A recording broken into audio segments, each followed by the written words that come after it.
to start the recording. Okay, you can go. All right, do you want to count me down again? Yep.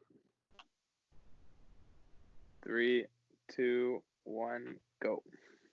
All right, welcome back to another episode of the First and 35 podcast.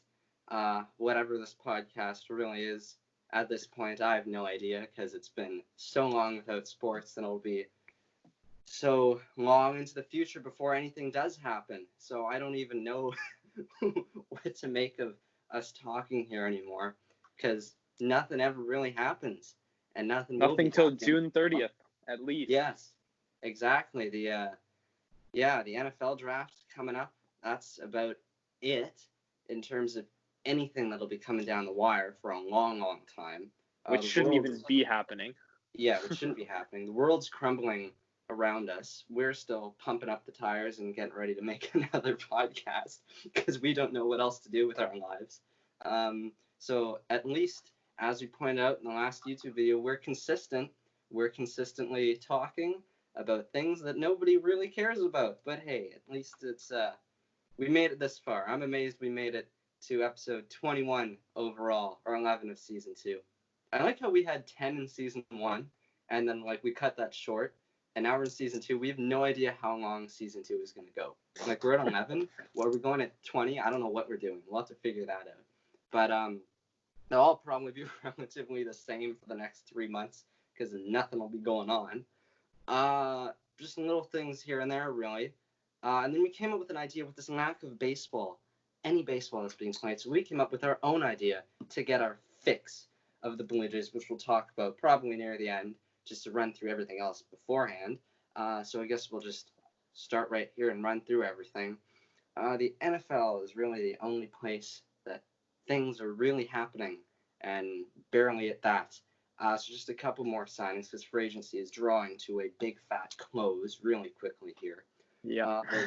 The Washington Redskins signed cornerback Ronald Darby to a 1-year, $4 million deal. Not much to say there. He's just trying to rebound from a couple up and down years with the Philadelphia Eagles. The Ravens signed defensive tackle Derek Wolfe to a 1-year, $6 million deal. They signed him right after last week's yet another Michael Brockers story. So they finally get the replacement for him, and he'll fill in on the D-line there. The Cowboys, probably the only interesting move of the entire week, they signed linebacker Aldon Smith to a 1-year, $4 million deal. Who is that? Nobody really knows anymore because he hasn't played in the league since 2015. He's 30 years old now. As I said, he signed to a $4 million deal. It's a prove-it contract. In 2015 with the Raiders, he had 2 really good seasons to start his NFL career, but then he had drug issues and legal issues, and he kept getting suspended for drug and legal issues. So the Raiders finally said, see ya, you're gone. And then we haven't heard from him since until now. So I guess the Cowboys think he's switched his life up, and they're going to take a shot on him. 1-year, $4 million deal for the Cowboys. Not that much. Next to nothing. Yeah, for them, it's a drop in the barrel, given their current financial situation. The Buccaneers signed Blaine Gabbert to a 1-year deal. He'll be their backup quarterback. He'll never really get to play because Tom Brady is Tom Brady. But at least he'll be making a little bit of money, I guess, sitting on the bench. Maybe playing preseason. Maybe. He's never really had a chance to start in the NFL too much. He bounced around between now the Buccaneers. He was on the Titans for a bit. I believe he was on the Jaguars for a bit. But hopefully one day when Tom Brady finally decides to pack it in, Blaine Gabbert will finally get to start again. Get the shot. Yes. The Bengals released cornerback Dre Kirkpatrick. He long-time Cincinnati Bengal. He was with them since 2012. He had a couple really good seasons. He inked a super massive deal with them in 2017. Didn't work out, obviously, because he's getting cut now. He's had injury issues. He's only played in 6 games since 2019. He was the 17th overall draft pick in 2012. The Bengals really, really liked him. He was really, really good for quite a long while. But the last couple of seasons have just gone right downhill amidst a really, really bad Cincinnati Bengals team. And this is just another one of those pieces that they're turning over to try and get out and bring in some new guy, some kid probably, just to fill a spot to see what they got, because they're really trying to get younger, and Dre Kirkpatrick is not going to be that guy for them. And then, as we mentioned, the NFL draft coming up in April, the only active sporting event really that's going on anytime soon. Yeah. I do not count the WWE or any of that nonsense, because I know they had like a fight or whatever yesterday, or a couple fights today and yesterday. What the hell are you doing? That's Yeah. such a joke. Shut the whole thing down. Wait it out. But yes, the NFL draft is coming up. It starts on April 23rd. It goes till the Saturday, the 25th. Lots and lots of weird news and information coming out of that. Obviously not enough that, for us to talk about, because we don't really know all these guys too well. But the one big piece of news that keeps being reiterated over and over again is that the Miami Dolphins are going to do their absolute best to try to trade up to get Cincinnati's first overall pick, i.e. Joe Burrow. And I don't think that'll happen, but I think it's interesting that now that, time is of the essence and the clock is ticking down here until the first round of the draft, how much will Miami be willing to try and move in order to get their guy in Joe Burrow? Because at the same time, Tua, who was supposed to be their guy at 5, who everybody thought he'd be in lock at 5, has slowly started slipping down the draft rankings. And I obviously don't pay any attention to that, because I think it's all a load of malarkey. So much of this is smokescreen that you can't really pay attention to it. But the fact that, the news happened at the same time, Tua's going down, and now the Dolphins are going to be climbing, making a push for Joe Burrow. I think it's interesting that they both came out at the same time. I don't know what to make of it, but I think there's something probably there. Somebody knows something. Why the Dolphins think Joe Burrow is so much better than, Tua, who they've had their eye on for months now.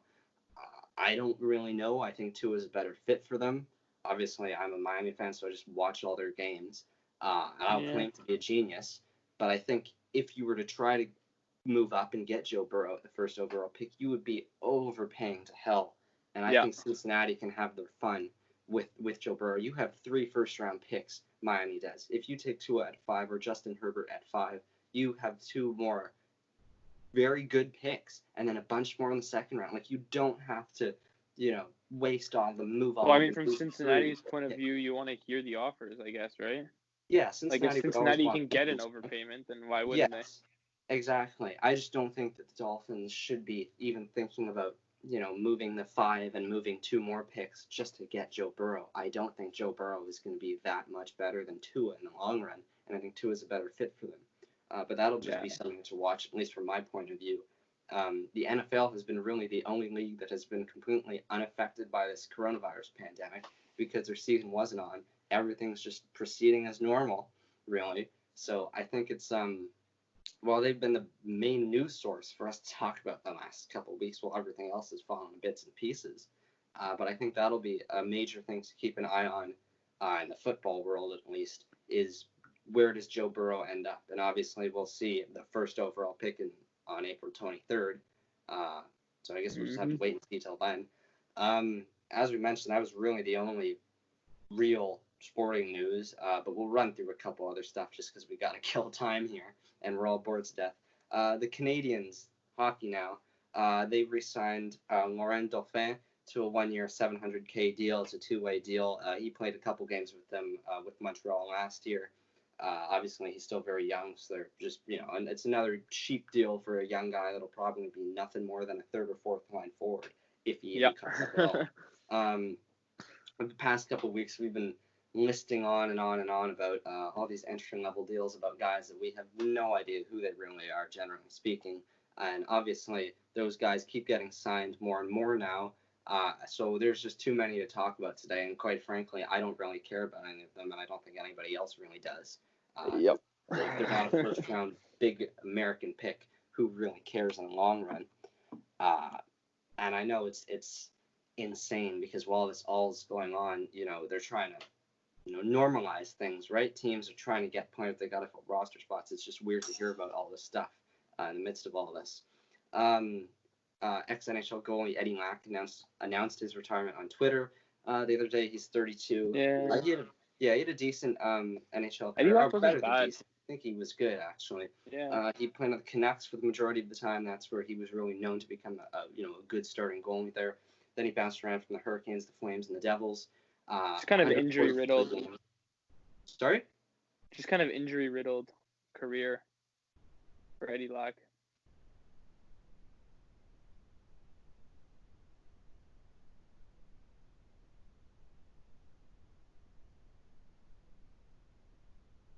in the Vancouver Canucks. He pulled together a couple really good seasons there, and I think, it's a nice story at least because, he can go out almost with a bang. You don't want to go out like this where you're trying to play goalie a certain way and, your body, you're just not capable to do it anymore. But I think for a few years there, he had a really, really nice career with Vancouver, and I think it's something to look back on and reflect on and say, hey, I did well a couple of years at least before I had to be forced out of this game. And I bet he'll be one of those hockey guys that sticks around some way. He'll be doing hockey in some aspect somewhere around the world, no doubt about that. Work in management somewhere, yeah. Yeah, definitely. I wouldn't be surprised if he goes back to the Canucks after a couple of years. But anyways, the only real piece of NBA news is that, they announced, NBA Hall of Fame. No surprise at all. You could probably guess off the top of your head who's going to be elected into the Hall of Fame this year. The late Kobe Bryant, Tim Duncan, and Kevin Garnett. And then I don't really care about basketball, but a couple coaches too that probably are famous in the U.S., but I have no idea who they are, so I didn't include them in my notes. Moving to baseball, because that's really where the rest of this quote-unquote news is. The biggest piece of news probably was that the Angels released a minor leaguer who nobody has ever heard of, and for a very important reason. They've released infielder Roberto Baldokin after 5 years in the minors with them. Didn't get past Double-A. The only notable piece of news about this guy is that 5 years ago they signed him to a $14 million deal. He was expected to be their next starting shortstop. Yes, out of Cuba. He was 20 at the time.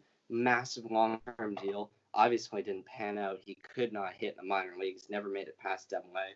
So finally, after 5 years, they said, "We'll eat the money, and you go on your merry way." So I think that's, that was obviously more prospects fail than they succeed, but I think that was a big ticket guy way back when, and unfortunately just didn't work out in LA. Not that it mattered because they have Andrelton Simmons anyways, who's much, much better than I think a lot of shortstops in the league. But I think that was just a misplaced $14 million. The Mariners released a relief pitcher, Cody Anderson, after signing him to a tryout in spring training and invite to Major League Camp. Rangers, a couple of injuries to talk about. The Texas Rangers relief pitcher James Jones will be out until 2021 due to a torn patellar tendon in his right knee. Unfortunately, he slipped on one of his son's toys in his house, and he will now be out an entire year. That's unfortunate. I don't even know. I couldn't tell you who that guy was, but I feel really bad for him. That sucks. Anyway, but that's a bad way to go.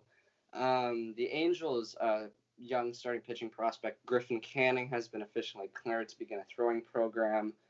He was coming off shoulder and arm. I don't know if he had surgery in the end, but it was a big injury last year because he was the second overall pick from, I think, 2017, or second round pick, from 2017. Yeah. And he looked good in his brief Major League stint before he got injured. Obviously, I think he'll probably pitch very little this year, as will most people. But I think come 2021, he'll be probably a mainstay in LA Angels rotation because he looked pretty damn good during. And they don't really have that many guys.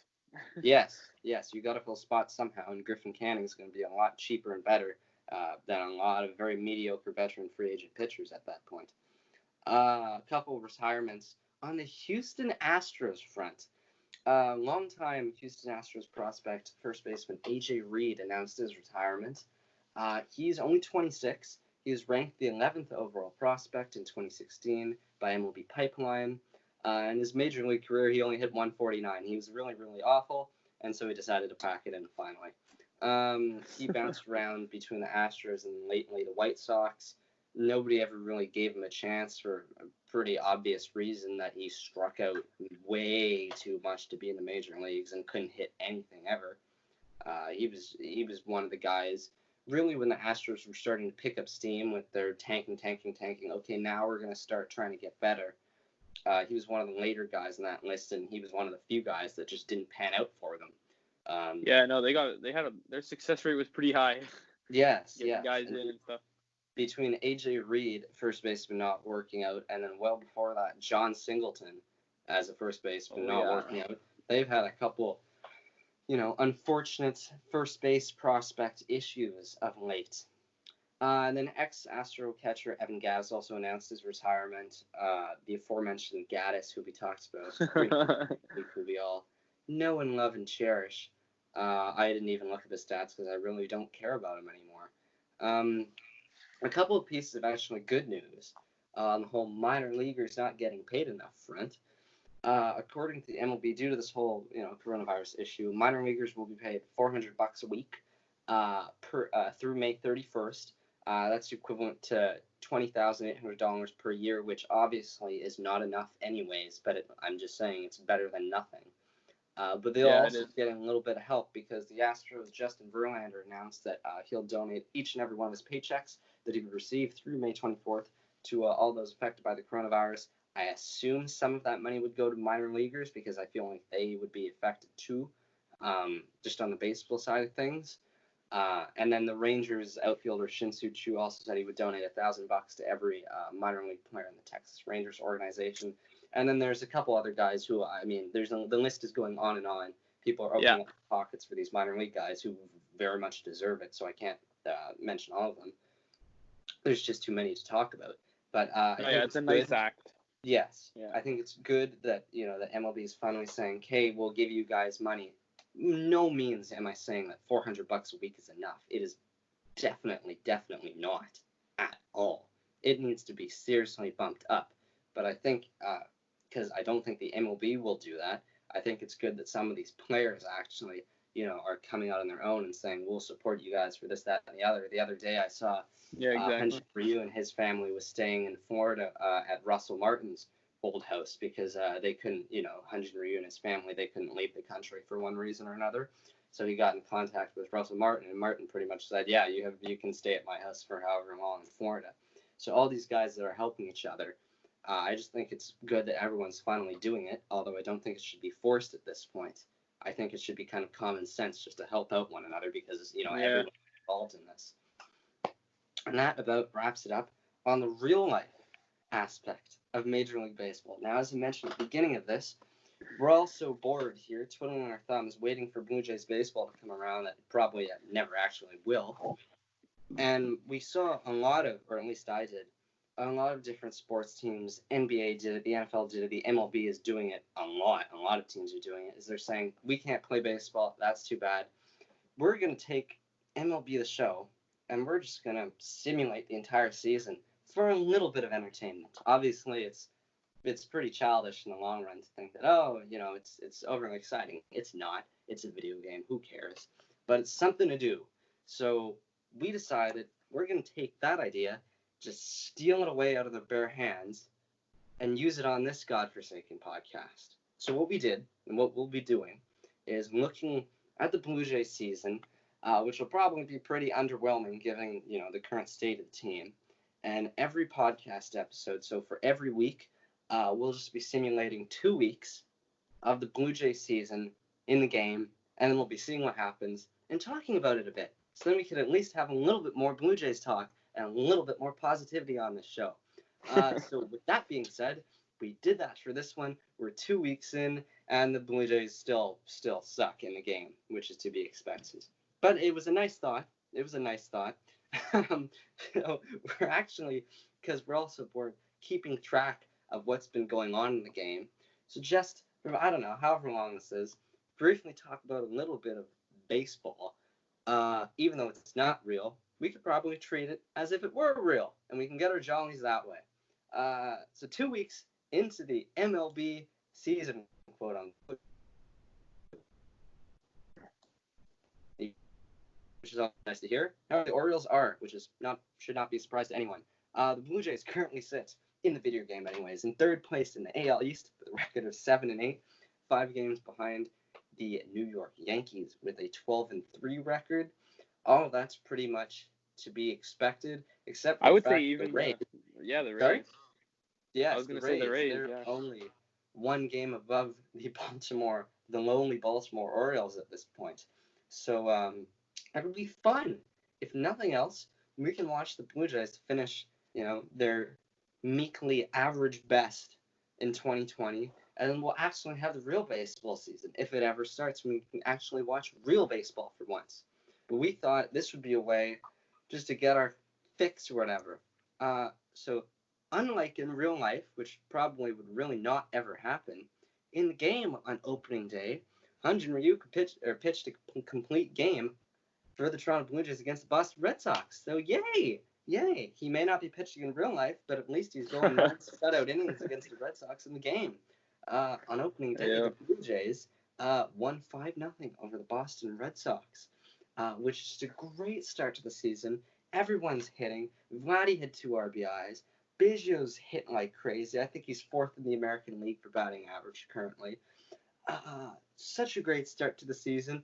And then they lose game 2, win a couple at home after that loss, and then go on a 6-game losing streak just like the real Toronto Blue Jays probably would. They currently, as I mentioned, at 7-8. They got swept by Cincinnati after Boston, and then they got swept by the Yankees. Then they swept the Phillies, and then they beat Kansas City 2 out of 3 games in that series. So, an average start, I would say. Nothing too great, nothing terrible. I would say as expected, streaky. As expected, just like in real life, you'll probably always get swept by the New York Yankees, disappointingly.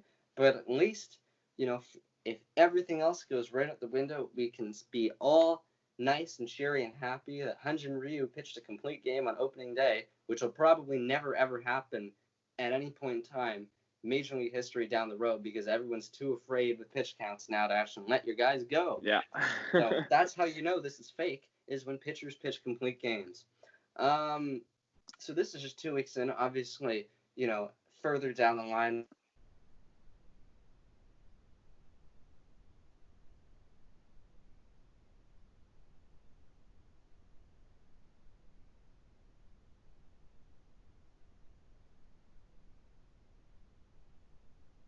that's not a surprise. They were supposed to be really, really good in real life too.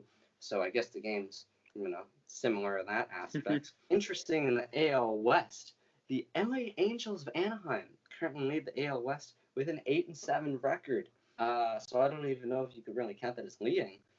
Followed up closely by the Rangers in second, the Mariners, in third, and the Houston Astros in fourth. And the Oakland Athletics in fifth with the exact same record as the Baltimore Orioles. So that's a little bit disappointing. Imagine being last place in your division and you're only 4 games out of first place. That's what the AL West is right now. On the National League side of things, the Atlanta Braves, led by Ronald Acuna Jr., currently lead the NL East with an 11-5 record, closely followed by the New York Mets and the Washington Nationals. And the Phillies and Marlins both really, really suck. That's pretty much the same in real life. NL Central, the Reds got off to a spicy hot start. They're leading the NL Central with a 10-4 with the help record, of sweeping the Jays. Yes, exactly. Closely followed by the St. Louis Cardinals, a game and a half back. And then the Brewers, Pirates, and Cubs. Cubs, another team that is, really, really bad in this, which is really, really fun to see because I really, really hate them in real life. And then the NL West, probably the most surprising of divisional starts, the Colorado Rockies lead the NL West with an 11-3 record, 2.5 games up in the second place LA Dodgers, who will no doubt probably win the division and end up in first and then lose in the playoffs once again. The pitchingless Rockies, though. Yes, exactly. Doing it.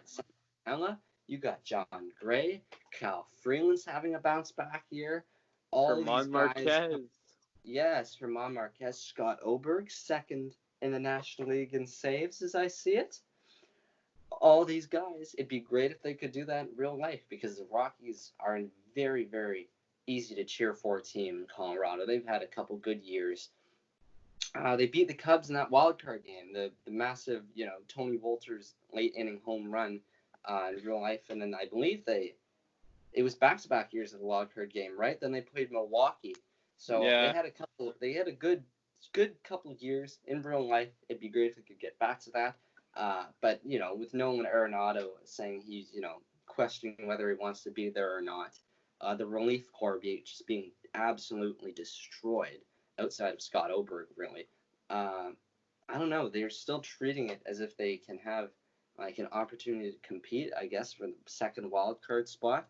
But I think in that division, the LA Dodgers are so far ahead of everybody right now right? Yeah. Like we mentioned it, before all this coronavirus stuff happened.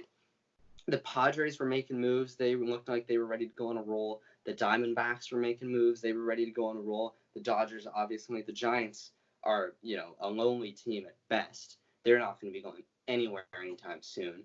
But then the Rockies, with their supposed high-flying offense, right, with Charlie Blackmon, Trevor Story, Nolan Arenado, three main guys there, can they make a push for any playoff spot? And obviously, no one will ever really know because this virus happened. But I really don't think, outside of this MLB The Show simulation, I don't know if they'll actually even have a fighting chance in that division because three out of those four teams are really, really, really good. So, I don't know what to make of that. I will also say, however, that Nick Whitgren leading the American League in wins at 3 is probably not very realistic either.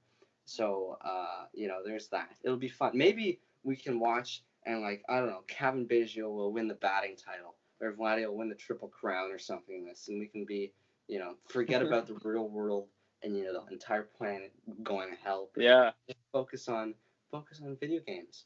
Well, speaking of the real world aspect, Rowdy Tellez currently is third in MVP voting if the season were to end today, which is far from realistic. Very nice. Wouldn't we all love that? I don't even think, right? It was he wasn't even going to get playing time in for the Blue Jays this year, right? Because they signed Travis Shaw. Shaw was supposed to be the main first baseman after they axed Smokey. So I think MLB The Show has other ideas. I think the show does have other ideas. Hey, I'd be really happy if Rowdy Tellez could hit 377 in real life, but I don't think he will because he doesn't always hit doubles against the Boston Red Sox, which is all he's really ever done. Aside from strike out way too much and occasionally hit a home run ball. So, I don't know on that aspect. But anyways, 2 weeks in, the Blue Jays are very, very average, as we kind of expected they would be. We've completely run out of any sporting news when we've resorted to goddamn video games to talk about the Blue Jays and to talk about baseball. I don't even really know what else to say. I don't know what, because as we keep saying every video, all of this changes on a day-to-day basis, so no one can really look in the future and say, yes, we think, the baseball season will resume here, NBA will do this, that, and the other. The NBA season, I should mention, is 99% chance, just done, straight up, not happening. I think it goes for the same for the NHL, 99% chance, they're just done. Yeah. I've capitulated, those 2 seasons are just wiped. So then it leaves the NFL starting in September. I guess that's probably what we're shooting for, right? I think that'll be okay, an okay start time. The MLB, I don't even really know because they play so many games. Mm-hmm. If you do half a season, should you even bother if you're not allowed to have fans in the stands? I don't know. There's going to be. I also don't think half a season is enough to stretch out. The numbers play out over the whole season, really. I don't think you can really determine a champion based on half a season. That's not real to me in terms of baseball that way.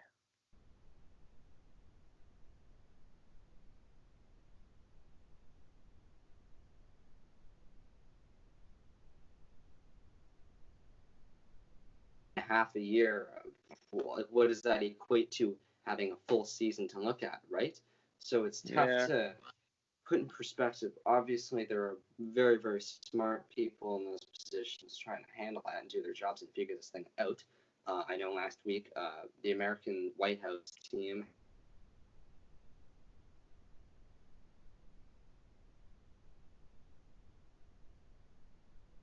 are we looking at fans in the stands? Are we looking at just straight up canceling the season? What all that is. And, outside of the NFL saying, we'll probably be ready to go in September, no one really knows anything at all. So, it's stingent situation. It changes day by day. It's hard to predict anything, as I said, because, what I say today could be so drastically wrong tomorrow, right? It would be nuts. For all we know, some scientist somewhere could pull a vaccine out of their ass tomorrow, and suddenly the whole situation would have completely changed. Obviously, that won't happen, but if it did, that's just, it's just nuts how volatile it is right now. We always talk about volatile relief pitchers in baseball. This is pretty much, a relief pitching situation. Like, it changes so much. No one knows what to expect.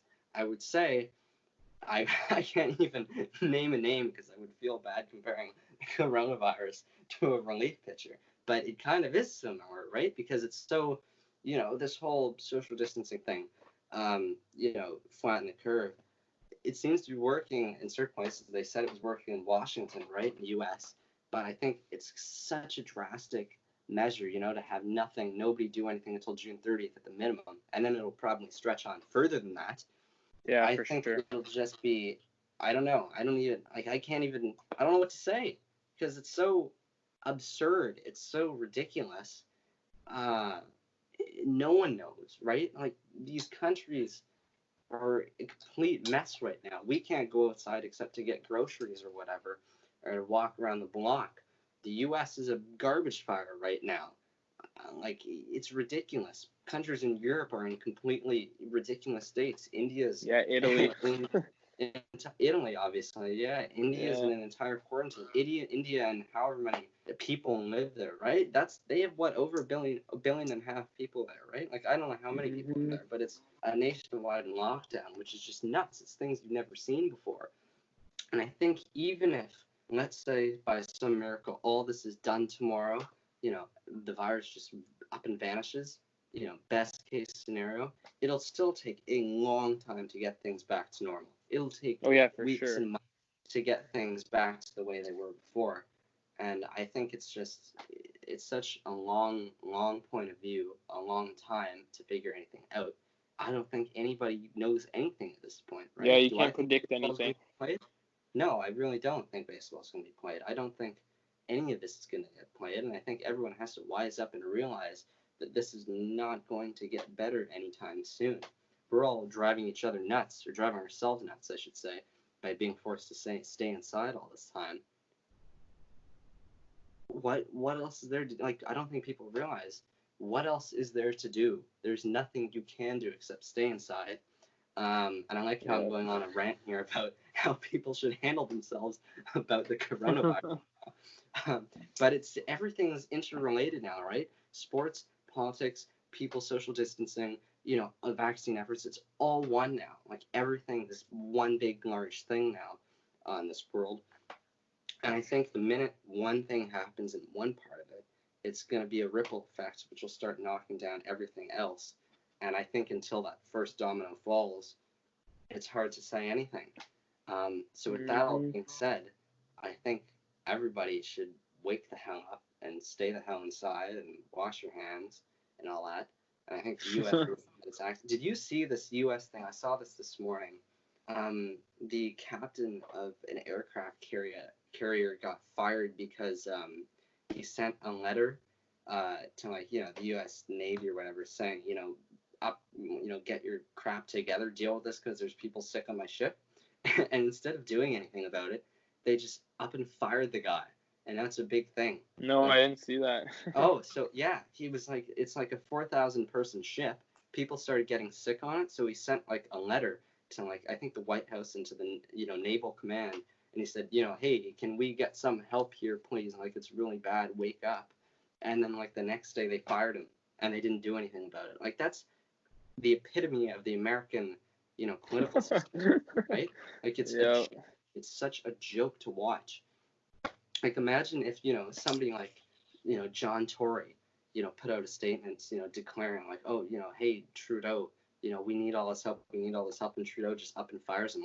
Everyone would be up in arms about that. It would be ridiculous. And I just think it's nuts what is absolutely happening in the United States, mostly, and all around the world. So with that all being said, this conversation got really dark really quickly. I don't know. We started talking about, MLB The Show, and we ended up with, a Navy captain getting fired in the U.S. So, those were either some really, really good transitions by me, or we've all just lost our minds, and that's how it's going to be from now on. But with that all being said, I keep saying we're going to bring back trivia. I'm making a point of it that next week, our administrator, who has been mysteriously absent the last couple episodes, We'll be back next week. We will be doing third round of trivia. We will be deciding a winner, which probably won't be me. And that's how we're going to get through yet another week of this Gong Show. So, with that in mind, I think we should all take our absences and head out. So, I guess we'll talk to you next week.